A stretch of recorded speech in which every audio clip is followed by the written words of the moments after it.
అందరికీ మరణాత. దేవుని యొక్క మహాకృపను బట్టి మరొకసారి దైవ గ్రంథంలోని విషయాలు నేర్చుకోవడానికి ప్రభు ఇచ్చిన అవకాశంకై దేవునికి మహిమ కలుగును గాక. ఆమేన్. మత్తయి సువార్త 12వ అధ్యాయము 39వ వచనం నుండి ధ్యానించుకుందారు. ఆయనతో చెప్పగా ఆయన ఇట్లనెను, వ్యభిచారులైన చెడ్డతరము వారు సూచక్రియలను అడుగుచున్నారు. ప్రవక్త అయిన యోనాను గురించిన సూచక్రియ గాని మరి ఏ సూచక క్రియ అయినను వారికి అనుగ్రహింపబడదు. యోనా 3 రాత్రింబగండ్లు తిమింగలము కడుపులో ఎలాగుండునో అలాగూ మనుష్య కుమారుడు 3 రాత్రింబగండ్లు భూగర్భంలో ఉండెను. ప్రార్థన చేసుకుందాం. సర్వకృపానిధి, దయగలిగిన తండ్రి, కృపగలిగిన తండ్రి, మీ ఘనమైన నామమునకు వందనాలు, స్తుతులు, స్తోత్రములు, ప్రణతులు చెల్లించుకొనుచున్నాం. కొద్ది వారము దీవించుము, ఆశీర్వదించుము, కనికరించుము, కాపాడుము.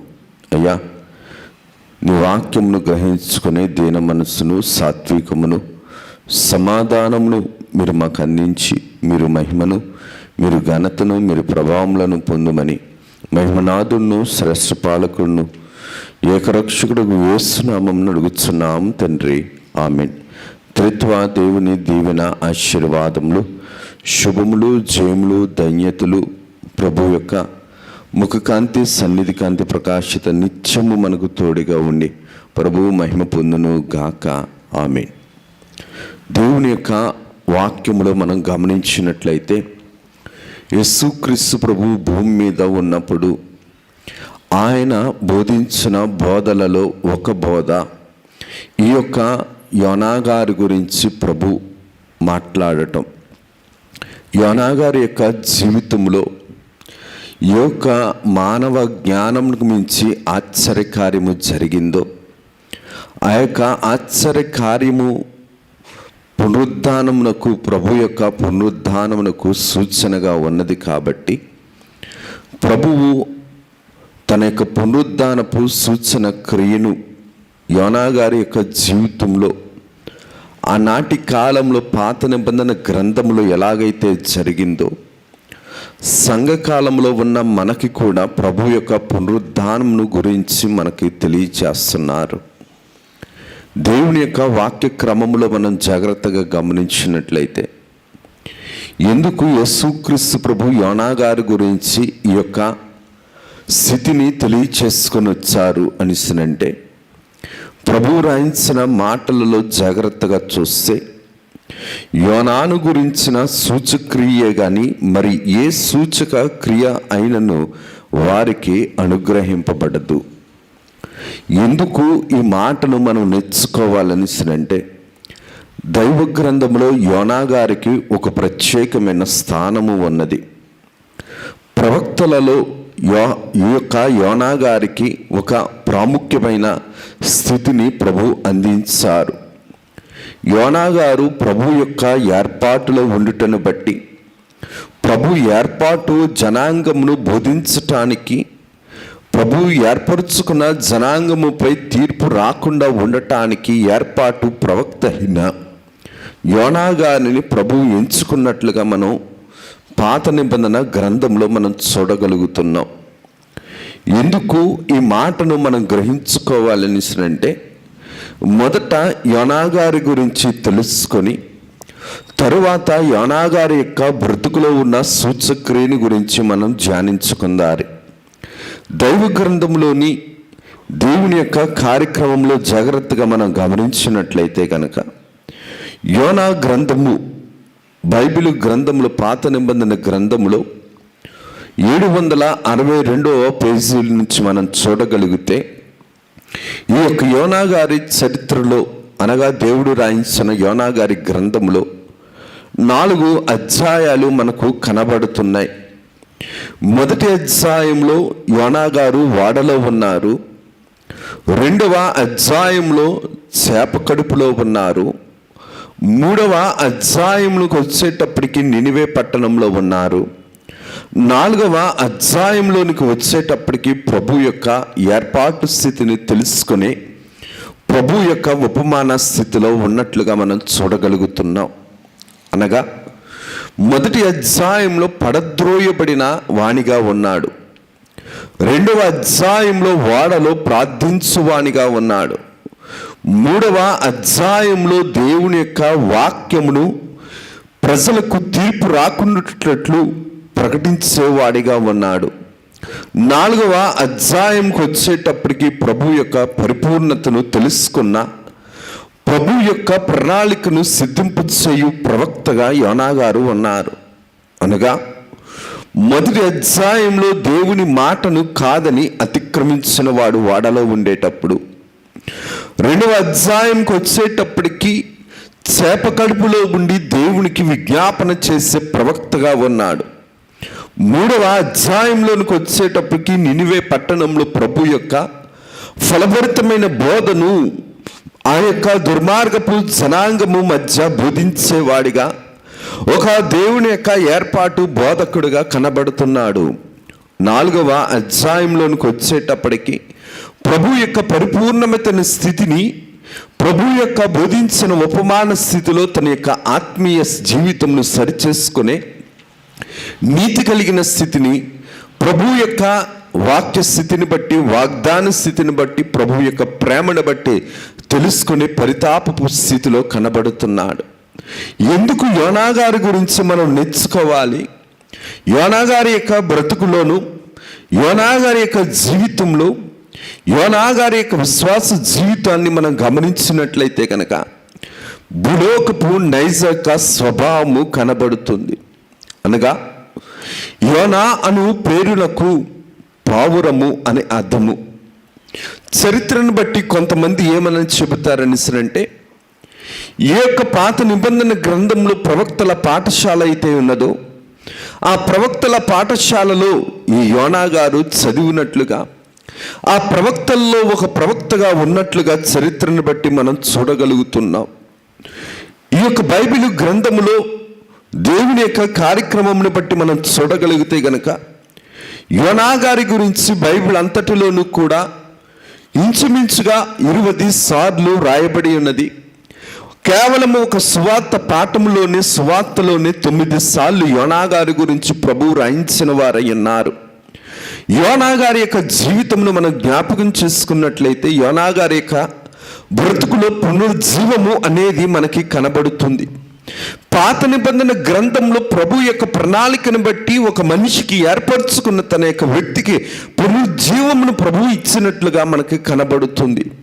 ఎందుకు యోనా గారి గురించి మన వాక్యాన్ని తెలుసుకోవాలి? యోనా గారి యొక్క విషయంలో ఉన్నటువంటి సంగతులను ఎందుకు గ్రహించుకోవాలి అని మనం జ్ఞాపకం చేసుకుంటే కనుక మన భూలోకపు జీవితము, వ్యక్తిగతమైన జీవితము, లోక సంబంధమైన జీవితము వేటితోటి ముడిపడి ఉంటుందో, ఏ నైజముతో ముడిపడి ఉంటుందో అటువంటి నైజము కలిగిన వానిగా యోనా గారిని కొన్ని పరిస్థితుల్లో మనం చూడగలుగుతున్నాం. ఈ యొక్క యోనా అను పేరునకు పావురము అనే అర్థము. ఈ ప్రవక్తలలో, అనగా ఈ చిన్న ప్రవక్తలలో 5వ వాడు ఈ యొక్క యోనా గారు. దేవుని యొక్క అద్భుత కార్యక్రమములను బైబిల్ గ్రంథంలో మనం చూడగలిగినట్లయితే కనుక యేసుక్రీస్తు ప్రభు దేవుడైన యెహోవా దేవుని యొక్క ప్రజలను బట్టి, దేవుని ప్రజల మీద ఉన్న ప్రేమను బట్టి, దేవుని ప్రజలు ఏర్పరచుకున్న ఆ ప్రజల్లో ఉన్న మమకారాన్ని ప్రభు అందించటానికి ఆ ప్రజల మధ్య దేవుడు ఎన్నో అద్భుతాలు చేశాడు. బైబిల్ గ్రంథంలో కూడా ఎన్నో అద్భుతాలు చేశాడు. మానవ జ్ఞానమునకు మించి, మానవ ఆలోచనకు తోచనివి. ఆ యొక్క అద్భుత కార్యాలలో చిన్న ప్రవక్త అని మనం చెప్పుకుంటాము, కానీ యోనా గారి యొక్క జీవితంలో మనిషి జ్ఞానమునకు మించిన ఒక అద్భుతమైన కార్యము జరిగించారు. బైబిల్ గ్రంథంలో అద్భుత కార్యాలలో మానవ జ్ఞానమునకు తోచనిది ఎర్ర సముద్రము చెల్చబడి ఆరిన నేల మీద దేవుని ప్రజలని ఇశ్రాయేలీలు నడవటం చూడగలుగుతున్నాం. షడ్రకు, మేషకు, అబేద్నెగోలను అగ్నిగుండంలో వేయబట్ట మనం చూడగలుగుతున్నాం. వారు సజీవులుగా ఉండటం మనం చూడగలుగుతున్నాం. దానియేలు గారిని సింహపు గుహలో వేసినప్పటికీ కూడా ఆయన సజీవమైన స్థితిలో దేవుడి యొక్క కాపుదలను బట్టి బ్రతకడం మనం చూడగలుగుతున్నాం. అనగా సృష్టి వీరికి అందరికీ లోబడింది. ఎందుకు లోబడింది అని దేవుని పనివారు కాబట్టి, దేవుని యొక్క వాక్య ప్రకారము దేవుని మహిమపరచడానికి దేవుని యొక్క సృష్టి దేవుని కొరకు పని చేయటం ప్రారంభించింది. ఆ పనిలో దేవుణ్ణి సృష్టి ఎత్తి చూపించింది. యోనా గారి యొక్క బ్రతుకులో కూడా ఒక అద్భుతం జరిగింది. ఏంటి ఆ అద్భుతం అనేసనంటే, దేవుని యొక్క మహాకనికరమును బట్టి, మహాకృపను బట్టి ఒక మత్స్యము వచ్చి, త్రిమింగళము వచ్చి యోనా గారిని మింగి 3 దినములు తన కడుపులో దేవుని యొక్క ఆజ్ఞను బట్టి దాచుకుంది. ఎందుకు ఇక వాక్యమును మనం గ్రహించాలి అనేసనంటే, ఈ యొక్క సృష్టిలో ఈ యొక్క మత్స్యము యోనా గారి యొక్క జీవితములను చూడగలిగితే కనుక మింగగలిగింది. చేప కడుపులో ఉండగలిగాడు. 3 దినములు చేప గర్భంలో ఉంటూ ప్రార్థన చేశాడు. చివరికి ప్రభు యొక్క సమయము వచ్చినప్పుడు ఆ యొక్క నినివే పట్టణం మీద క్రక్కివేయటం అనేది మనం చూడగలుగుతున్నాం. దేవుని యొక్క వాక్యక్రమంలో జాగ్రత్తగా గమనిస్తే గనక రాజుల గ్రంథము 2వ గ్రంథము, రాజులు 2వ గ్రంథములో 14వ అధ్యాయంలో మనం చూడగలిగినట్లయితే కనుక యోనా గారి గురించి రాయబడింది. దేవుని యొక్క వాక్య ప్రకారము చూడగలిగితే కనుక 321వ పేజీలో చూడగలిగితే, అనగా రాజుల 2వ గ్రంథము 14వ అధ్యాయము 25వ వచనంలో, గెత్వేపేరు ఊరువాడైన అమిత్తాయికి పుట్టిన తన కుమారుడైన యోనా అను ప్రవక్త ద్వారా ఇశ్రాయేలుల దేవుడకు యెహోవా సెలవిచ్చిన మాట చొప్పున. ఎక్కడ వాడు, ఏ ఊరి వాడు అనిసనంటే గెత్వే పేరు. ఈ గెత్వే పేరు ఊరు ఎక్కడ ఉన్నది అనిసనంటే నజరేతు అను యొక్క ప్రాంతమునకు సమీపముగా ఉన్న ఊరు. నజరేతు ప్రాంతమునకు సమీపముగా ఉన్న ఊరు ఈ గత్వేపేరు అనే గ్రామములో. ఇతని తండ్రి గారి పేరు ఏం పేరు అనిసనంటే అమిత్తాయి. ఈ అమిత్తాయికి పుట్టిన ప్రవక్తే ఎవరు అనిసనంటే, దేవుని యొక్క కృపను బట్టి చూస్తే మనం మాట్లాడుకుంటున్న యోనా గారు. యోనా గారు యరొబాము కాలమునకు, అనగా క్రీస్తుకు ముందుగా ఇంచుమించుగా 780 మొదలుకొని 740 సంవత్సరాల ముందుగా యోనా గారు దేవుని కోసం, దేవుని యొక్క పునరుద్ధానము యొక్క స్థితిని భూమి మీద మనకు సూచనగా ప్రభువు రాయించిన జీవితం ఎవరి జీవితం అనిసనంటే యోనా గారి జీవితం. ప్రభు పునరుద్ధానము ఎలాగైతే 3వ దినమున తన యొక్క శరీరమును విడిచిపెట్టి మహిమ శరీరంతో ఎలాగైతే లేచారో, నినివే పట్టణంలో ఈ యొక్క యోనా గారు వచ్చేటప్పటికి ఎలాగ వచ్చారు అనిసనంటే తన పాత స్వభావమునంతటిని తీసివేసుకొని క్రీస్తు యేసునందు వాడు నూతన సృష్టి అన్నట్లుగా ఈ యొక్క యోనా గారు దేవుని యొక్క పనికొచ్చు పాత్రగా ఉండటం అనేది మనం యోనా గారి యొక్క జీవితంలో మనం చూడగలుగుతున్నాం. ఎందుకు ఈ యొక్క నినివే పట్టణమునకు ప్రభు ఈ యొక్క కార్యక్రమమును అందించాడు అనే విషయాలు తర్వాత మనం నేర్చుకుంటే గనక, బైబిల్ గ్రంథము వాక్యము ద్వారా ఈ నినివే పట్టణము యొక్క ప్రారంభపు స్థితిని మనం చూడగలిగితే, ఈ పట్టణమును ఎవరు కట్టించాడు, ఎవరి రాజ్యము అని మనం చూడగలిగితే గనక ఆదికాండము 10వ అధ్యాయము 8వ వచనం నుంచి మనం చూడగలిగితే 7వ పేజీలో, కూషు నిమ్రోదును కనెను, అతడు భూమి మీద పరాక్రమశాలి అయ్యుండుట ఆరంభించెను. అతడు యెహోవా ఎదుట పరాక్రమం గల వేటగాడు కాబట్టి యెహోవా మొదట పరాక్రమం గల వేటగాడైన నిమ్రోదు వలె అను లోకోక్తి కలదు. షినాను దేశంలో బాబేలు, ఏరూకు, అక్కాదు, కల్లే అను పట్టణములు అతని రాజ్యము మొదలుకొని ఆ దేశములో నుండి అషూరుకు బయలుదేరి వెళ్ళి నినివేను, రహోబోతీరును, కలాహును, నినివేకు, కలాహుకును, మధ్యనున్న రెసేను కట్టించెను. ఇదే ఆ మహాపట్టణము. అనగా దేవుని యొక్క వాక్య క్రమంలో జాగ్రత్తగా మనం చూడగలిగితే గనక ఈ నినివే పట్టణమును కట్టించింది ఎవరు అనిసనంటే నిమ్రోదు గారు. ఈ నినివే పట్టణము మహాపట్టణముగా ఉండబడటం అనేది చరిత్రను బట్టి మనం చూడగలుగుతున్నాం. ఈ నినివే పట్టణము ఏ పట్టణములను కలుపుకుంది అని మనం చూడగలిగితే కనుక రహాబోతీరును, కలాహు అను పట్టణములను, అలాగున్నే రేసేరును, ఈ పట్టణాలన్నీ కూడా కలిసి ఈ నినివే పట్టణం ఒక మహాపట్టణముగా మార్చబడింది. ఈ మహాపట్టణములో దేవుని యొక్క కృప ఉండటం బట్టి, దేవుని యొక్క కార్యము జరగాలన్న సంకల్పము ఈ పట్టణమునకు ఉండుటను బట్టి, ఈ పట్టణంలో ఉన్న వారి మీదకి తీర్పు రాకుండా దేవుడు ఎంచుకున్న ప్రవక్త ఎవరనిస్తానంటే యోనా గారు. ఎందుకు యోనా గారిని ప్రభు త్రిమింగలం ద్వారా తీసుకొని వెళ్ళి ప్రభు బోధించాడు అనిసనంటే, ఈ యొక్క నినివే పట్టణపు వారి ఎవరు ముఖ్య స్థానం అనిసనంటే అష్షూరీయుల యొక్క ముఖ్య పట్టణం ఇది. అష్షూరు రాజ్యము బైబిల్ చరిత్రలో ఎలాగైతే ఉన్నదో, అష్షూరు చెరలోనికి ఇశ్రాయేలీలు ఎలాగైతే వెళ్ళారో, ఈ అష్షూరు చెరలో ఉన్న ఇశ్రాయేలీలు ఏ విధంగా విడుదల వచ్చారో మనం ఎన్నోసార్లు మనం విన్నాం. ఈ అష్షూరు రాజ్యమునకు ముఖ్య పట్టణముగా ఉన్న పట్టణమే ఈ నినివే పట్టణము.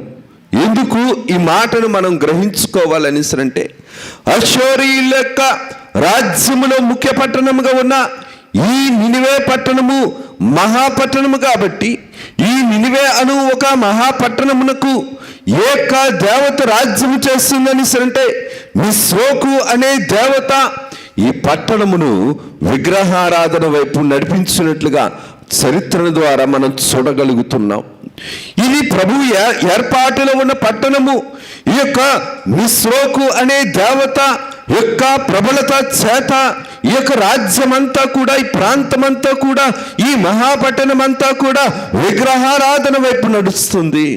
విగ్రహారాధన వైపు నడుస్తున్న ఈ పట్టణంను దేవుడు మార్చడానికి దేవుడు ఎంచుకున్న ప్రవక్త ఎవరనిసినంటే యోనా గారు. యోనా గారు ఈ యొక్క నిస్రోను అను ఈ దేవతను జయించటానికి, ఈ యొక్క దేవత యొక్క స్థితిని, దేవుని యొక్క శక్తిని బట్టి జయించడానికి యోనా గారిని దేవుడు ఎంచుకున్నాడు.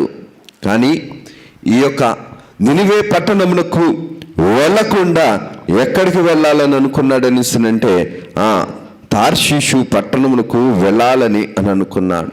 ఎందుకు ఈ మాటను మనం జ్ఞాపకం చేసుకోవాలి అనేసి దేవుని యొక్క వాక్య క్రమమును బట్టి చూడగలిగితే గనక, దేవుని యొక్క కార్యక్రమమును బట్టి, దేవుని యొక్క స్థితిని బట్టి, దేవుని యొక్క వాక్య ప్రకారము జాగ్రత్తగా మనం చూడగలిగితే గనక, దేవుని యొక్క సంకల్పము, దేవుని యొక్క ప్రణాళిక, దేవుని యొక్క స్థితి దైవ వాక్యము నుంచి మనం చూడగలిగితే గనక, తర్షీషుకు పోయి ఒక వాడను చూచి ప్రయాణమునకు కేవు ఇచ్చి యెహోవా సన్నిధిలో నిలువక వాడ వారితో కూడా తార్షీషుకు పోవుటకు వాడ ఎక్కెను. ప్రభు యొక్క దృష్టి ఏ పట్టణం మీద ఉందనిసనంటే నినివే పట్టణస్థుల దోషము నా దృష్టికి ఘోరమైన గనక నీవు లేచి నినివే మహాపట్టణముకు పోయి దానికి దుర్గతి కలుగునని ప్రకటించుము. ప్రభు యొక్క మాట ఇది. ప్రభు యొక్క మాటను కాదని యోనా గారి యొక్క తలంపు ఎటు వెళ్ళింది అనిసినంటే తార్షీషు అను పట్టణము వైపు వెళ్ళటానికి వాడను ఎక్కాడు. ఈ యొక్క వాక్య క్రమములో జాగ్రత్తగా మనం చూడగలిగితే గనక మనందరికీ కూడా తెలిసిన చరిత్రే కాబట్టి నీ క్లుప్తంగా చెప్పి ముందుకు వెళ్తాను. దైవ సన్నిధిలో ఉన్న ఈ యొక్క యోనా గారు ఎవరి దగ్గరికి దైవ సన్నిధిలో నుంచి చేజారి అన్యుల దగ్గరికి వెళ్ళిపోయాడు. అన్యుల దగ్గరికి వెళ్ళిన యోనా గారు భూమి మీద ఉన్న సముద్రము దగ్గరికి వెళ్ళాడు. సముద్రములో నుంచి వాడ అడుగు భాగములకు వెళ్ళిపోయాడు. వాడ అడుగు భాగము నుంచి నిద్రలో నీటిలోనికి వెళ్ళిపోయాడు. నీటిలో నుంచి చేప కడుపులోనికి వెళ్ళిపోయాడు. చేప కడుపులో నుంచి సముద్రపు గర్భ పాతాళములోనికి వెళ్ళిపోయినట్లుగా మనం చూడగలుగుతున్నాం. తండ్రిగారన్న మాటను జ్ఞాపకం చేసుకుంటే కనుక దేవునివి ఎగుడు మెట్లు, సైతానివి దిగుడు మెట్లు. యోనా గారు ఇప్పుడు ఎగుడు మెట్లుగా ఉన్నారు, దిగుడు మెట్లుగా ఉన్నారు. మనకు మనమే గ్రహించుకోగలిగిన వారమై ఉన్నాం. ఎక్కడో దేవుని సన్నిధిలో ఉన్న ఈ యోనా గారు దేవుని యొక్క సన్నిధిని విడిచిపెట్టి దేవుని మాటను కాదని, దేవుని క్రమమును కాదని, దేవుని అర్పించిన స్థలము కాదని, దేవుడి చెప్పిన పని కాదని అవిధేయతతో ఎక్కడికి వచ్చాడనిసరంటే అన్యులను చేరుకున్నాడు. అన్యులను చేరుకొని అన్యులను ఆశ్రయించి అన్యుల యొక్క స్థితిని బట్టి అన్య ప్రాంతానికి వెళ్ళటానికి అన్య సంబంధమైన భూమిలోనికి వచ్చి అన్య సంబంధమైన ప్రయాణాన్ని కొనసాగించాడు. ఎక్కడో ఉన్నవాడు అన్య సంబంధమైన ప్రయాణము చేయాలనుకొని వాడు అడుగు భాగంకు వెళ్ళి నిద్రపోయాడు. ఈ యొక్క నిద్రలో ఉన్నవాడు నీటిలో నుంచి చేప కడుపులోనికి వెళ్ళిపోయాడు. చేప కడుపులో ఉన్న ఈ యొక్క యోనా గారు ఎక్కడికి వెళ్ళాడంటే సముద్రపు గర్భములోనికి, పాతాళ గర్భములోనికి వెళ్ళిపోయినట్లుగా మనం చూడగలుగుతున్నాం. మన ఆత్మీయ జీవితం దేవుని దగ్గర ఉందా, దేవుని దగ్గర లేదా? మన ఆత్మీయ జీవితం దేవుని దగ్గర ఉందా, అన్యుల దగ్గర ఉందా? దేవుని స్వాధీనంలో ఉందా, అన్యుల స్వాధీనంలో ఉన్నదా? దేవుని పరిధిలో ఉన్నదా, అన్యుల పరిధిలో ఉన్నదా? మన బుద్ధి ప్రకారం మన ఆత్మీయ జీవితాన్ని మనం నడిపిస్తున్నామా, లేదంటే కనుక దేవుని మాట ప్రకారము కష్టమైన నష్టమైనా సరే దేవుని కోసం నిలబడి నీతిగా నడవగలుగుతున్నామా? మనల్ని మనం గ్రహించుకోవలసిన వారమై ఉన్నాం. యోనా గారు దేవుని మాట వినబడినా సరే, దేవుని యొక్క క్రమమును చూస్తున్నా సరే, దేవుని మాట కాదని, దేవుని యొక్క క్రమము కాదని, దేవుని స్థితిని కాదని లోకము స్థితిలోనికి వెళ్ళాడు. లోకము స్థితిలోనికి వెళ్ళాడు కాబట్టి, దైవ సంబంధమైన క్రమమును కాదన్నాడు కాబట్టి ఎక్కడికి వెళ్ళిపోతున్నాడు అంటే దిగుడు మెట్లు స్థితిలోనికి దిగజారిపోతున్నాడు. లోకము దిగజార్చేదే గాని దైవ స్థితిలోనికి పెంచేది కాదు. అందుకనే ఇర్మియా గ్రంథము 5వ అధ్యాయము 21వ వచనం నుంచి చూడగలిగితే గనక ప్రభువు రాయించిన మాట, కనులుండియు చూడకయు చెవులుండియు వెనకయునున్న వివేకము లేని మూడులారా ఈ మాట వినుడి. సముద్రము దాటలేకుండానట్లును దాని తరంగములు ఎంత పొల్లినను అవి ప్రబలలేకయు ఎంత ఘోషించినను దాన్ని దాటలేకయు ఉండినట్లు నిత్య నిర్ణయము చేత దాని ఇసుకను సరిహద్దుగా నియమించిన నాకు మీరు భయపడరా? నా సన్నిధిని వనకరా? ఇదే యెహోవా వాక్కు. ప్రభు మనల్ని గద్దిస్తున్న మాట, మనల్ని హెచ్చరిస్తున్న మాట, ప్రభు యొక్క వాక్యము ద్వారా మనకు విశ్వాస జీవితమును మనం తెలుసుకోవలసిన వారమై ఉన్నాం. ప్రభు రాయించిన మాట, ఇదిగో కనులుండి చూడకయు చెవులుండయు వెనుకయు వివేకము లేని మూడులారా, మూర్ఖత్వపు వారులారా. సముద్రమును చూడండి, ఆ సముద్రము దాటలేకుండానట్లు ఎంత లెగిసినా సరే ఆ తరంగములు ఇసుకను సరిహద్దుగా ఉంచి ప్రభువు వాటిని నిర్ణయ స్థితిని బట్టి ప్రభు యొక్క కార్యమును జాగ్రత్తగా చదవగలిగితే నిత్య నిర్ణయము చేత దానికి ఇసుకను సరిహద్దుగా నియమించిన నాకు మీరు భయపడరా? దేవుని సన్నిధిని వణకరా? భయముంటే దేవుని పట్ల, అందుకని సొలొమోను గారు రాసుకొని వచ్చారు, యెహోవా యందు భయభక్తులు కలిగి ఉండుట జ్ఞానమునకు మూలము. ఏ స్థితిలో మనం ఉండగలుగుతున్నాం? ఏ స్థితిలో దైవ స్థితి సంబంధమైన కార్యక్రమమును మనం తెలుసుకోగలుగుతున్నాం, మనం నడిపించుకోగలుగుతున్నాం, మనం పోషించుకోగలుగుతున్నాం, మనం బ్రతికించుకోగలుగుతున్నాం, మనల్ని మనం ప్రశ్నించుకోవలసిన వారమై ఉన్నాం, గమనించుకోవలసిన వారమై ఉన్నాం.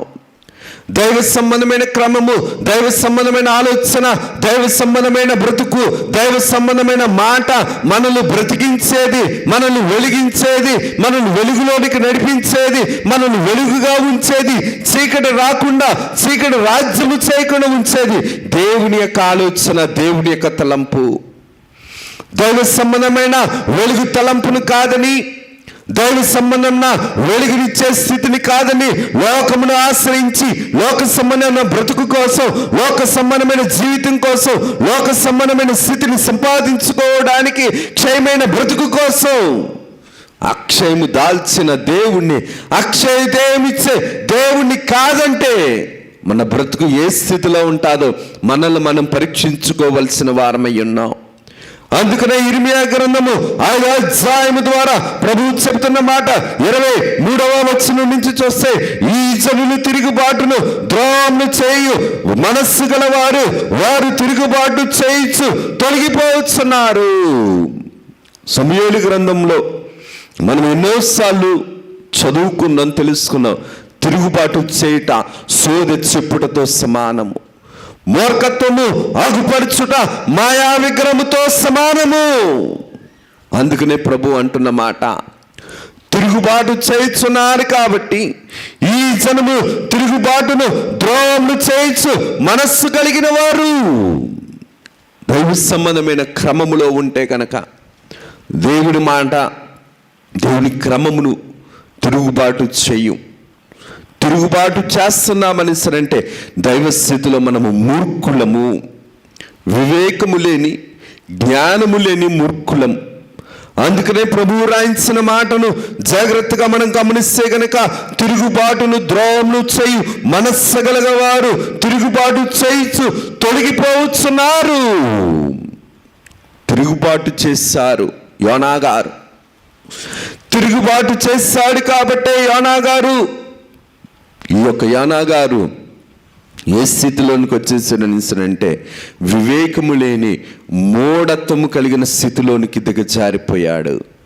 దేవుని మాటను కాదని, దేవుని స్థితిని కాదని, దేవుని క్రమమును కాదని చెవులారా వినుచున్నా సరే, కనులారా చూచుచున్నా సరే, దేవుడి యొక్క మాట క్రమమును కాదని సొంత బుద్ధితో నడవటం దేవుని దృష్టిలో ఎటువంటిదని అంటే తిరుగుబాటు చేస్తూ దేవుడికి వ్యతిరేకంగా ద్రోహము చేయి వారు. కాబట్టి ప్రభు రాయించిన మాట ఏంటనిసనంటే 24వ వచనంలో నుంచి చూస్తే, వారు రండి మన దేవుడని యెహోవా యందు భయభక్తులు కలిగి ఉందము, ఆయనే తొలకరి వర్షములు కడవరి వర్షములు దాని కాలమున కురిపించువాడు కనుక నిర్ణయింపబడిన శీతాకాలపు వారలను ఆయన మరలా రపించునని తమ మనసులో అనుకున్నారు.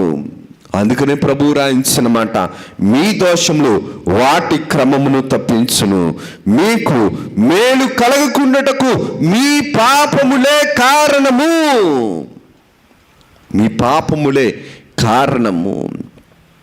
ఇందుకు ఈ మాటను మనం జ్ఞాపకం చేసుకోవాలనిస్తే, వివేకము లేని మూఢత్వముతో దేవుని యందు భయము కానీ, భక్తి కానీ, విశ్వాసము కానీ లేకుండా, దైవ క్రమమును కాదని, దైవ ఆరాధన క్రమమును కాదని, దైవ చిత్తమైన క్రమమును కాదని, దైవ సంబంధమైన పరలోక క్రమమును కాదని, లోక సంబంధమైన క్రమంతో, లోక సంబంధమైన నైజముతో దేవుని మనం చేరుకోలేం, దేవుని యొక్క స్థితిని మనం అందుకోలేం, దేవునికి పాత్రగా మనం బ్రతకలేం.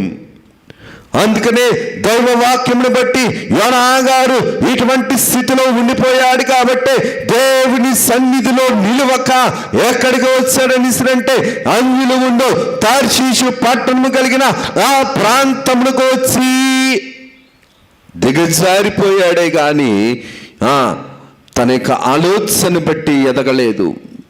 దేవునికి వ్యతిరేకంగా రూపింపబడిన ఏ ఆలోచన కూడా మనల్ని వర్ధిల్లింపచేయదు.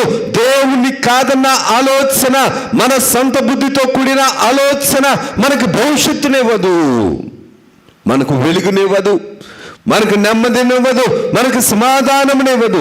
దైవ సంబంధమైన ఆలోచన మనల్ని ఎదిగించేది, మనల్ని దేవుడి యొక్క స్థితిలో నడిపించేది. కాబట్టి మనము దీవించబడతాము దేవుని చేత, మనముగా దేవుని చేత పోషింపబడే వారముగా ఉంటాం. ఇతరులకు కూడా దీవెనకరముగాను పోషణకరముగాను ఉంటాం. ఇది దేవుని యొక్క ఆలోచన, దేవుని యొక్క క్రమము. దేవుని క్రమము కాదని, దేవుని యొక్క మాట కాదని, దేవుని యొక్క దైవ స్థితి కాదని, దైవ బుద్ధి కాదని, లోక బుద్ధితో, మానవ బుద్ధితో, మానవ నైజముతో, లోక నైజముతో, దుష్ట నైజముతో దేవుడి మాట వినబడుతున్నా సరే, దేవుడు ఉపకారాలు చేస్తున్నా సరే, దేవుడు అపకారాలు తొలగిస్తున్నా సరే, దేవుని క్రమము జరుగుతున్నా సరే, విలువ లేకుండా, విధేయత లేకుండా, మర్యాద లేకుండా, గౌరవము లేకుండా దేవుని స్థితిని కాదని బ్రతుకుట ఎటువంటి స్థితి అంటే మీ దోషములే మీ కార్యములు జరగకుండుటకు కారణము.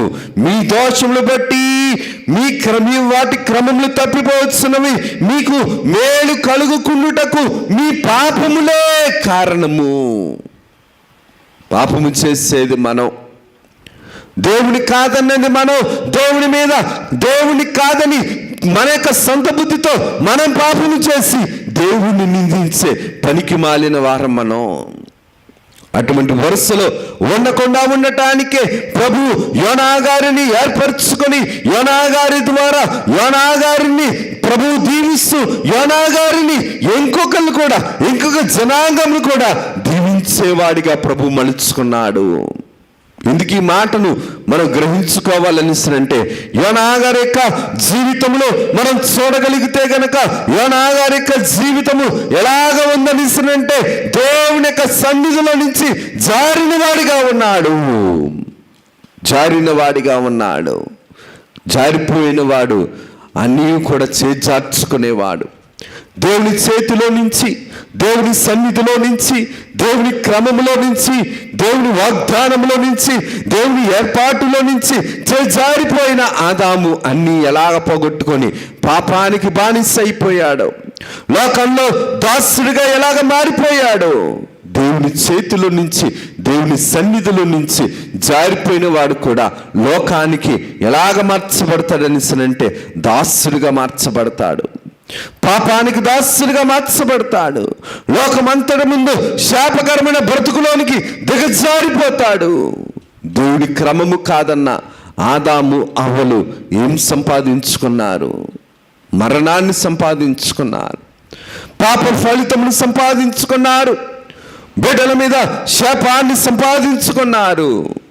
శాపాన్ని తీసే దేవుని కాదని, పాపాన్ని తీసే దేవుని కాదని, పాపమును జయించిన యేసుక్రీస్తు ప్రభువుని కాదని, పాపమును జయించిన పరిశుద్ధుడైన యేసుక్రీస్తు ప్రభువుని కాదని మనం ఏ పాపాన్ని తీసుకోగలం?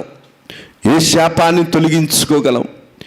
ఏ నేరమును తొలగించుకోగలం? దేవుని యొక్క కార్యములు అసాధ్యమైనవి కదా.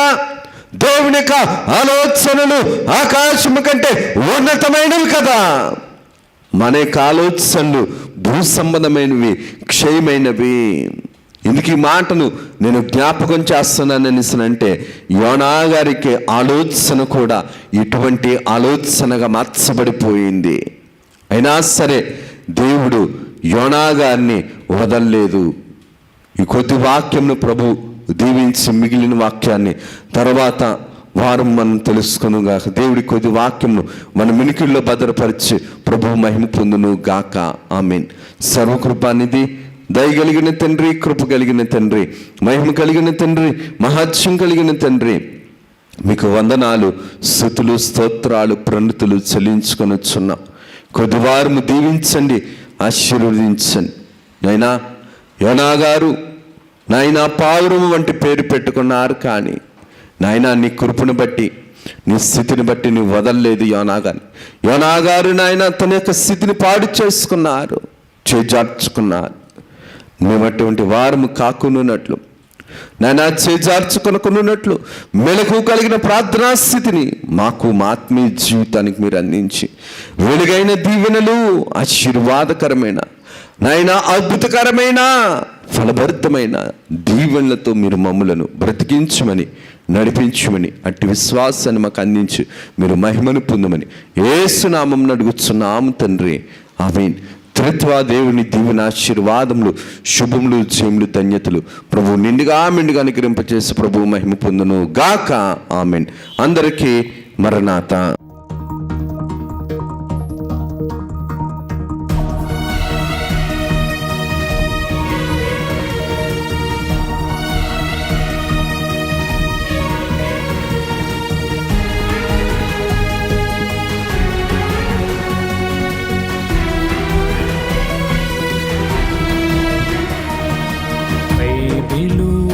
ప్రకటన, బయలుపరచిన ప్రకటన, యేసయ్య ప్రకటన, దాసయ్య ప్రకటన, పరలోక ప్రకటన, పరిశుద్ధ ప్రకటన, యేసయ్య ప్రకటన, దాసయ్య ప్రకటన, పరలోక ప్రకటన, పరిశుద్ధ ప్రకటన.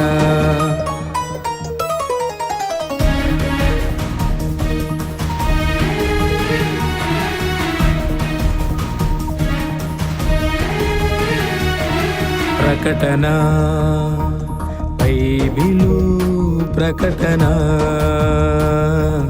బయలుపరచిన ప్రకటన,